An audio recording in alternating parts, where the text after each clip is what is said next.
করেছি খালাকাস সামাওয়াতি ওয়াল আরদ, আসমান এবং জমিনকে ফি সিত্তাতি আইয়াম, আর আমি সেটা সৃষ্টি করেছি মাত্র 6 দিনে। কয় দিনে? 6 দিনে। রবিশুম, এই 2 দিনে আল্লাহ পুরো দুনিয়া সৃষ্টি করলেন। এরপরে মঙ্গল গ্রহ, এই 2 দিনে আল্লাহ পাক রব্বুল আলামিন দুনিয়াকে সুন্দর করে সাজালেন। এখন প্রশ্ন হলো, দুনিয়া আল্লাহ সৃষ্টি করেছেন, এর ভিতরে সাজানো কি আছে? কথা ঠিক কিনা? সাজানো বলতে এটাই বুঝিয়েছেন, তাফসীরের ভিতরে এসেছে আল্লাহ পাক রব্বুল আলামিন পাহাড়, পর্বত, নদী, নালা, গাছপালা ইত্যাদি সব কিছু দিয়ে আল্লাহ সাজিয়েছেন। এটার জন্য আবার 2 দিন সময় নিয়েছেন। জোরে বলুন সুবহানাল্লাহ। আল্লাহ তাআলা পাহাড়, পর্বত, পাহাড়, আমি তো মদিনাতে গিয়েছি, মক্কাতে গিয়েছি, সৌদি আরব, সেখানে গেলে পাহাড় আর পাহাড় দেখা যায়, কত বড় পাহাড়। এই যে পাহাড়গুলো কিন্তু কোনো মানবের সৃষ্টি নয়, বলেন তো মানুষ সৃষ্টি করেছে? দুনিয়ার শুরু থেকে আল্লাহ যিনি দুনিয়াকে সৃষ্টি করেছেন, ওই যে 6 দিন, ওর ভিতরে 2টা দিন ছিল। ওই দুনিয়ার ভিতরে আল্লাহ পাক রব্বুল আলামিন পাহাড়কে সৃষ্টি করলেন। এই পাহাড়কে আল্লাহ মজবুত হিসেবে বানিয়েছেন। ওয়াল জিবালা আওতাদা, কোরআনের ভিতরে এসেছে আল্লাহ পাক রব্বুল আলামিন বিলেক স্বরূপ আল্লাহ এই পাহাড়কে সৃষ্টি করেছে।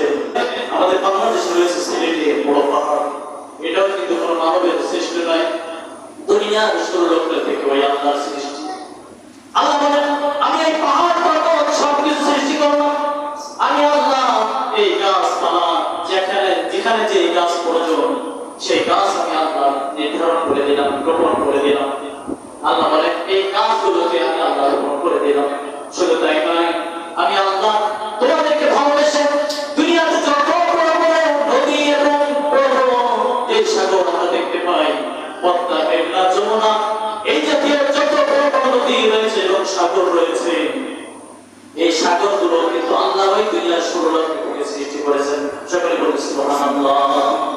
আমরা কি জন্মের পর থেকে কেউ দেখেছি যে পদ্মা, মেঘনা এগুলো কি খনন করতে দেখেছি কেউ? না, এগুলো কিন্তু শুরু থেকে সে আল্লাহ তাআলা যে দুনিয়া থেকে সৃষ্টি করেছেন, দুনিয়াকে ওই দিনে 2 দিন সময় নিয়েছেন এই খাল, গাছপালা, পাহাড়, পর্বত সৃষ্টি করার জন্য।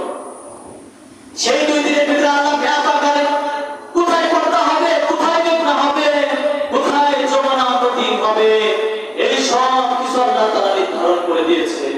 এই বড় বড় সাগর দিয়ে পানি সেখানে প্রবাহিত হচ্ছে, কথা ঠিক কিনা? পানি সেখানে যাচ্ছে, জল ভাটা হচ্ছে, এই সব কিছু আল্লাহ তাআলা পূর্বেই নির্ধারণ করে রেখেছে। তো আল্লাহ বলেন, বান্দা বান্দি, তোমাদেরকে ভালোবেসে আমি আল্লাহ সাগর বানালাম, নদী বানালাম, সব কিছু বানালাম।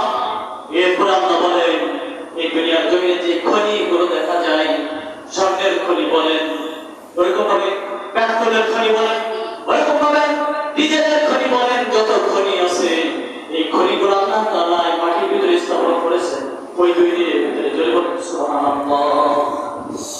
2 দিনের ভিতরে আল্লাহ তাআলা খনিগুলো স্থাপন করেছেন। 7 কদম এই জমিনকে আল্লাহ বানালেন, বানানোর পরে উপরে সাজসজ্জার জন্য সব কিছু আল্লাহ প্রস্তুত করলেন, এটাও ওই 2 দিন।